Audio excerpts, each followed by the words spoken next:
Good morning प्यारे बच्चों। आज हम करेंगे वर्कशीट नंबर 30। सब्जेक्ट है आपका सामाजिक विज्ञान इतिहास। क्लास है आपकी 8th और आज की डेट है 1 फरवरी 2021। आज की वर्कशीट का हमारा टॉपिक है राष्ट्रीय आंदोलन का संगठन 1870 के दशक से 1947 तक। देखते हैं हमारी वर्कशीट में आज क्या दिया हुआ है। 1890 के दशक तक बहुत सारे लोग कांग्रेस के राजनीतिक तौर तरीकों पर सवाल खड़ा करने लगे थे। क्यों करने लगे थे? क्योंकि उस समय जो लोग थे शुरू शुरू में जो भारतीय राष्ट्रीय आंदोलन से जुड़े हुए जो जितने भी महापुरुष थे, उनकी ब्रिटिश सरकार के प्रति एक नरम नीतियां थीं।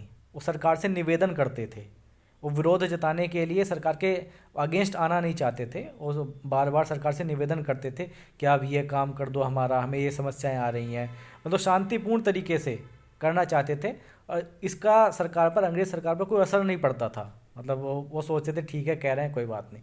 तो इसलिए जो उनके तौर तरीके थे, जो नरम पंथियों के तौर तरीके थे, उन पर सवाल खड़े होने लगे थे। पंजाब और महाराष्ट्र में विपिन चंद्र पॉल, बाल गंगाधर तिलक, लाला लाजपत राय जैसे नेता परिवर्तनवादी उद्देश्यों और पद्धतियों के अनुरूप काम करने लगे थे। यानी ये जो थे गर्मपंथी थे। ये जो सरकार से निवेदन करने वाली नीतियां थी उनके अगेंस्ट, मतलब उन्हें सपोर्ट नहीं करते थे। ये कहते थे कि ये ऐसे नहीं सुनेंगे अंग्रेज, इन्हें अपनी भाषा में हमें समझाना ही पड़ेगा। उन्होंने निवेदन की राजनीति के लिए नरमपंथियों की आलोचना की। नरमपंथियों की आलोचना की गई थी, क्यों की गई थी? निवेदन की राजनीति करते थे नरमपंथी। निवेदन ही करते थे सरकार से, अंग्रेज सरकार से, कि आप ऐसे कर दो, अब वैसे कर दो, मतलब इस तरीके का निवेदन करते थे। और आत्मनिर्भर तथा संरचनात्मक कामों के महत्व पर जोर दिया। किन्होंने? ये जो गर्मपंथी थे, विपिन चंद्र पॉल, बाल गंगाधर तिलक और लाला लाजपत राय। उसके बाद आगे है, बाल गंगाधर तिलक ने नारा दिया, स्वतंत्रता मेरा जन्मसिद्ध अधिकार है और मैं इसे लेकर रहूँगा। आपको ये नारा पता होना चाहिए किसने दिया था? बाल गंगाधर तिलक ने। इम्पोर्टेंट है। आगे देखते हैं अब हम बंगाल का बंटवारा। बंगाल का बंटवारा वायसराय कर्जन, आपको ध्यान रखना है, बंगाल का बंटवारा किसके समय हुआ था? वायसराय कर्जन के समय हुआ था, लॉर्ड कर्जन के समय पर हुआ था। 1905 में बंगाल का बंटवारा कर दिया गया। कब? 1905 में।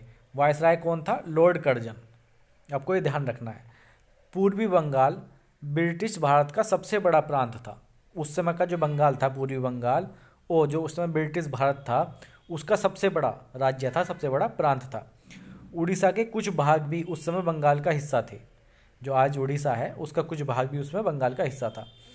अंग्रेजों का कहना था कि प्रशासकीय सुविधा को ध्यान में रखते हुए बंटवारा करना जरूरी है। अंग्रेज ये कह रहे थे कि मतलब ये बहुत बड़ा राज्य है, तो इसलिए अगर हमें प्रशासकीय सुविधाओं का ध्यान रखना है तो इसका बंटवारा करना ही पड़ेगा। इस प्रशासकीय सुविधा का मतलब क्या था? लेकिन उन्होंने कभी ये नहीं बताया कि इसका मतलब क्या था। मतलब ऐसा क्या ज़रूरत आ पड़ी थी कि बंटवारा करना जरूरी हो गया। किसको सुविधा मिलने वाली थी? यानी ये जो सुविधाएं थी आम जनता को देने की कोशिश कर रहे थे या खुद की सुविधा के लिए ऐसा कर रहे थे? सीधी सी बात है, अंग्रेज थे तो खुद की सुविधा के लिए ही ऐसा कर रहे थे।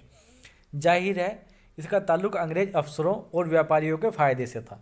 हाँ, सीधी सी बात है, जो बंगाल का बंटवारा किया गया था वो जो अंग्रेज अफसर थे उन्हें फ़ायदा पहुंचाने के लिए, और जो व्यापारी थे, अंग्रेज व्यापारी, ये जो भी व्यापारी थे, उन्हें फ़ायदा पहुंचाने के लिए किया गया था। लेकिन सरकार ने गैर बंगाली इलाकों को अलग करने की बजाय उसके पूर्वी भागों को अलग करके असम में मिला दिया। तो उस समय ब्रिटिश सरकार ने क्या किया, जैसे कि बंगाल है, बंगाल के अंदर कुछ गैर बंगाली इलाके थे, ठीक है, जहाँ पर मतलब बंगाली लोग नहीं रहते थे, तो उन्हें अलग करने की बजाय जो बंगाल के ही जो भाग थे, पूर्वी भाग थे, उन्हें कहाँ कर दिया? असम में मिला दिया। ठीक है, असम जो राज्य है उसमें मिला दिया था। पूर्वी बंगाल को अलग करने के पीछे अंग्रेजों का मुख्य उद्देश्य यह रहा होगा कि बंगाली राजनेताओं के प्रभाव पर अंकुश लगाया जाए और बंगाली जनता को बांट दिया जाए। हाँ, जो मेन उद्देश्य था अंग्रेजों का, ठीक है, बंगाल को बांटने का, बंगाल का बंटवारा करने का, वो यही था कि बंगाली राजनेताओं का जो उस समय प्रभाव बहुत ज़्यादा बढ़ गया था और सरकार पर दबाव बनाना शुरू कर दिया था उन्होंने।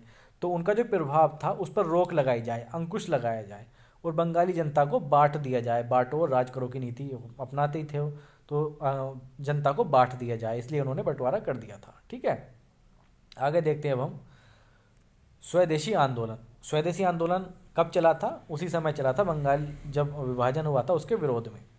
ठीक है। विभाजन से देश भर में गुस्से की लहर फैल गई। किसके विभाजन से? बंगाल के विभाजन से। मध्यम वर्गीय और आमूल परिवर्तनवादी कांग्रेस के सभी दलों ने इसका विरोध करना शुरू कर दिया। जो मध्यम वर्गीय था,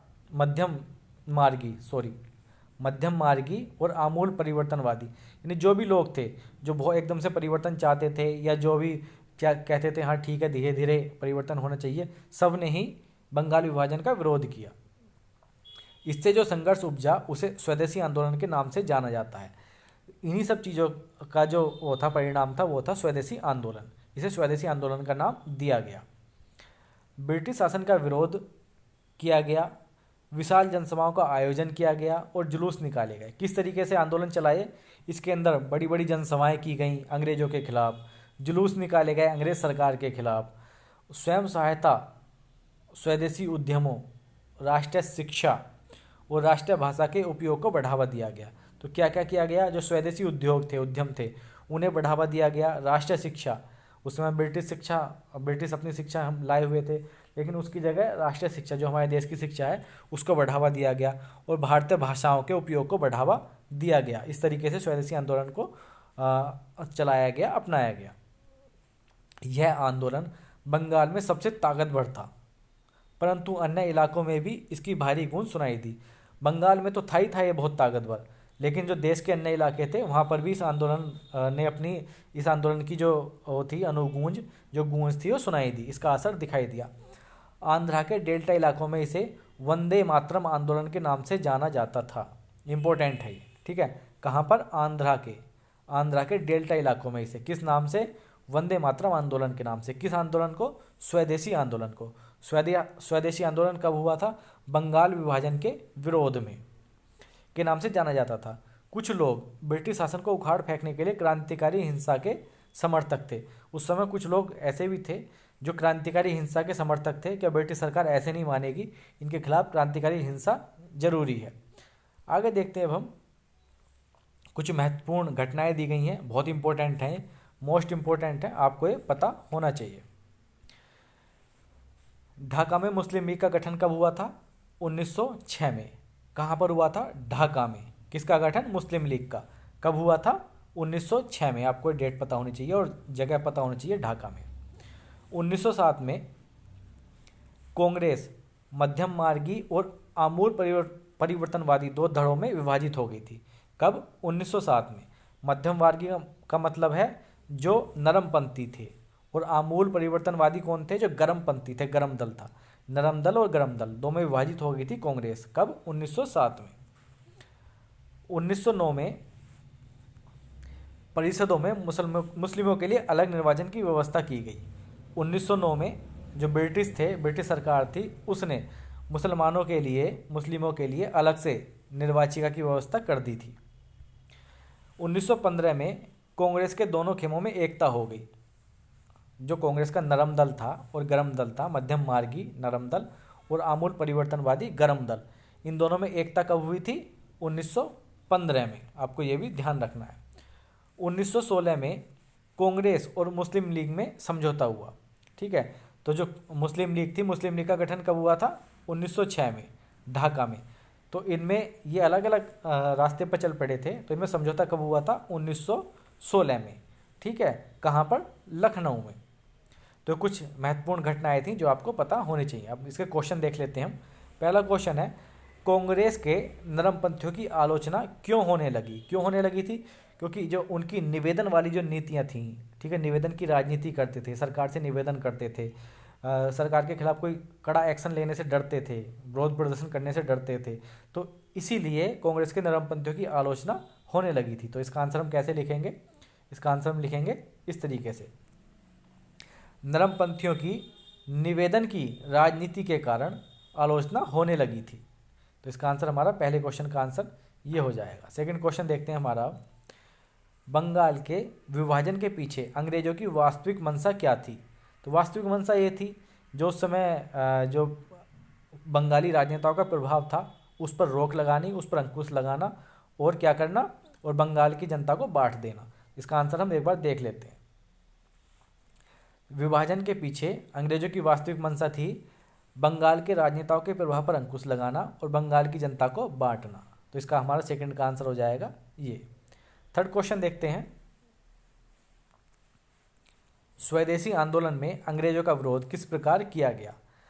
तो बड़े बड़े जुलूस निकाले गए, बड़ी बड़ी जनसभाएं की गई, ठीक है। जो राष्ट्रीय भाषा है या राष्ट्रीय उद्योग हैं, स्वदेशी उद्योग हैं, इनको बढ़ावा दिया गया। तो इस तरीके से इसका विरोध किया गया था। एक बार इसका हम आंसर देख लेते हैं। स्वदेशी उद्योगों, राष्ट्रीय शिक्षा और राष्ट्रीय भाषा को बढ़ावा देकर, ठीक है, जो ये किया स्वदेशी आंदोलन किया गया था। विशाल जनसभाओं का आयोजन करके, अंग्रेजी सरकार के खिलाफ जुलूस निकाल कर। तो क्या हो जाएगा हमारा थर्ड क्वेश्चन का आंसर हो जाएगा इस तरीके से। लास्ट क्वेश्चन है हमारा फोर्थ क्वेश्चन। इसमें कह रहा है बाल गंगाधर तिलक का प्रसिद्ध नारा स्वतंत्रता मेरा जन्मसिद्ध अधिकार है और मैं इसे लेकर रहूँगा। ठीक है, ये किसका नारा है? बाल गंगाधर तिलक का। उनके नारे की तरह ही आप भी देशभक्ति पर आधारित एक नारा लिखिए, यानी अपनी तरफ से आप भी कोई नारा लिख सकते हो देशभक्ति पर आधारित, जो भी आपको याद आए, जो भी आपको अच्छा लगे। ठीक है, तो मैंने एक नारा लिखा है, वैसे ही लिखा है, मतलब मैंने भी, आप जो चाहें आप इसे भी लिख सकते हो या फिर अपना भी कोई नारा देशभक्ति का बनाकर लिख सकते हो। जैसे कि पर्यावरण को स्वच्छ रखना है, देश को स्वस्थ रखना है। ठीक है, देशभक्ति का मतलब क्या है? देशभक्ति का मतलब केवल यही नहीं होता कि मतलब आज़ादी ही देशभक्ति है, नहीं।